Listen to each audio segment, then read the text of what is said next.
ආයුබෝවන් taste විත් YouTube channel එකත් එක්ක එකතු වෙන ඔයාලා හැමෝම ආදරයෙන් පිළිගන්නවා. අද මම කතා කරන්න යන්නේ මේ දවස්වල හැමෝටම කරදරයක් වෙලා තියෙන මැස්ස මදුරු හා කරපොත්ත ගෙදරින් නිලවන සුපිරිම මැජික් එකක් ගැන ඔයාලත් එක්ක ෂෙයා කරගන්න. ඉතින් තවමත් මගේ channel එක subscribe කරලා නැත්නම් subscribe කරලා notification bell icon එක click කරගෙනම යමු.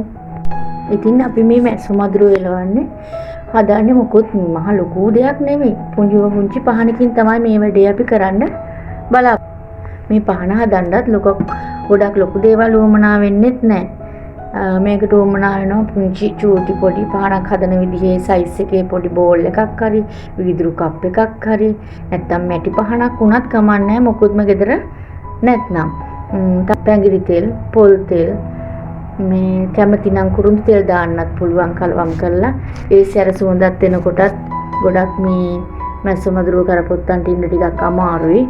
ඉතින් මම අද ගත්තේ පුංචි වීදුරු බෝල් එකක්. කට නම් පොඩ්ඩක් ලොකුවට තමයි මේක ගන්න ඕනි. නැත්නම් අපිට පහන හදා ගන්න ටිකක් කරදරයි. දැන් මම මේ බෝල් එකට ඉස්සෙල්ලම සුදු හාල් ස්වල්පයක් දා ගන්නවා. ඊට පස්සේ ඒක උඩින්ම රතු හාල් ටිකකුත් දා ගන්නවා. මගේ බෝල් එකේ 4න් 3ක් විතර වගේ පිරෙන්න මම මේ දෙක දා ගන්නවා. කැමති නම් අපිට පුළුවන් අර මාළු ටැංකි වලට දාන පොඩි ලස්සන ගල් තියෙන ඒවා දාන්න පුළුවන්. තිරුවාන ගල් දාන්න පුළුවන්. ඕනනම් ධාන්‍ය වර්ග පාවිච්චි කරන්න පුළුවන්. එතකොට මේ පහන තවත් අපිට ලස්සන කරගන්න පුළුවන්. ඔන්න දැන් අපි හාල් ටික නම් දාලා ඉවරයි. දැන් ඊගාවට කරන්නේ මේ හාල් ටිකේ ප්‍රමාණයටම හාල් ටික වැහෙන නොවැහෙන ප්‍රමාණයට අපි වතුර දානවා. මොකද මේක තෙල් වලින්ම පුරවන්න ගියොත් ලොකු තෙල් ප්‍රමාණයක් මේකට දාන්න ඕනි. දැන් මම හදන්නේ මේ පහනට දාන්න ඕන තෙල් ටික කලවම් කරගන්න. මම මේකට පොල් තෙල් තමයි පාවිච්චි කළේ. පොල් තෙල් වලට පැංගිරි තෙල් තමයි කලවම් කරන්නේ. අද මොකද ගෙදර මං ගාව කුරුඳු තෙල් නම් නැහැ. ඉතින් දැන් මම පොඩි වීදුරුවක් අරගෙන ඒකට පොල් තෙලුයි පැංගිරි තෙල් මේ සැන්ඩි එකමාරක් වගේ දාලා සුවඳ හොඳට එන්න දාලා කලවම් කරගන්නවා. පැංගිරි තෙල් ගන්නකොට ටිකක් හොඳ පැංගිරි තෙල් එකක් සුවඳ එකක් ගන්න ඕනේ. මොකද මේකේ තියෙන සුවඳට තමයි මැස්ස මදුරුව කරපොත්ත යන්නේ. මේ සුවඳත් එක්ක පහන පත්තු වෙනකොට ඒ සැර සුවඳට තමයි යාලට ගෙදරින් ඉන්න නැතුව යන්නේ. යාලට ඒ සුවඳ දරා ගන්න ටිකක් අමාරුයි. දැන් ඔන්න අපි පහනට තෙල් ටික දාගමු. පහනට තෙල් ටික දාන්න ඕනේ. පහනේ උඩ කට මට්ටමටම තෙල් දාන්න එපා. එතකොට අපිට පහන් තිරේ දාගෙන මේක පත්තු කරගන්න ටිකක් අමාරුයි.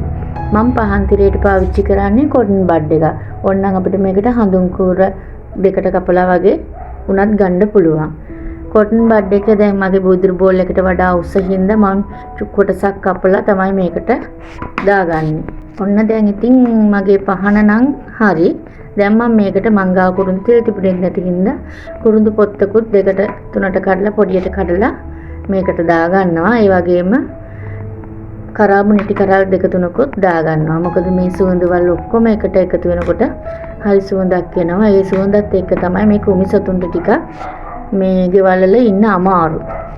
ඇත්තටම මේ පහනෙන් මේ කිසිම අපිට ගෙදරට උනත් කිසිම හානියක් නැහැ. මොකද වසවිස මොකුත් දඩංගු නැහැ. අපි නිතර ගෙදර පාවිච්චි කරන දේවල් තමයි මේ පහනේ තියෙන්නේ. ඉතින් බලන්නකො මේ පහන පත්තු කළාන් තියෙන ලස්සන. දැන් මේ විදිහට මේ පහන නම් මගේ පැය 2ක් විතර පත්තු වෙනවා. මගේ තව තෙල් චුට්ටක් මං හදපු එකෙන් ඉතුරු වුණා. මම මේක ඉවර වෙනකොට ඒ තෙල් ටිකත් කලවම් කරගන්නවා. එතකොට පැය 3මාරක් මගේ පහන පත්තු වෙනවා. ඇත්තටම මේක නම් සුපිරිම මැජික් එකක්. ඕගොල්ලොත් හදලා බලන්න.